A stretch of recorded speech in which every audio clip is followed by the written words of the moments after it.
নমস্কার বন্ধুরা, আমাদের আজকের রেসিপি পটল আলুর রসা। প্রথমেই ডুমো করে আলু কেটে নিয়ে নুন হলুদ দিয়ে ভালো করে ভেজে তুলে রাখবো। এরপর কেটে রাখা পটলগুলো পরিমাণ মতো নুন হলুদ দিয়ে ভেজে নিয়ে তুলে রাখবো।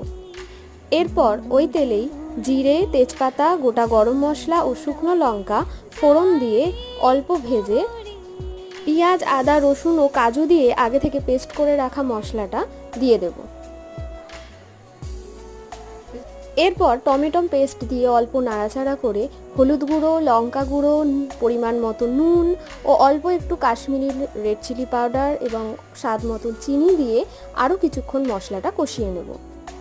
এরপর আগে থেকে ভেজে রাখা আলু ও পটল তুলে দিয়ে আরও কিছুক্ষণ ভালো করে কষিয়ে নিয়ে সিদ্ধ করার মতন পরিমাণ মতো জল দিয়ে দেব।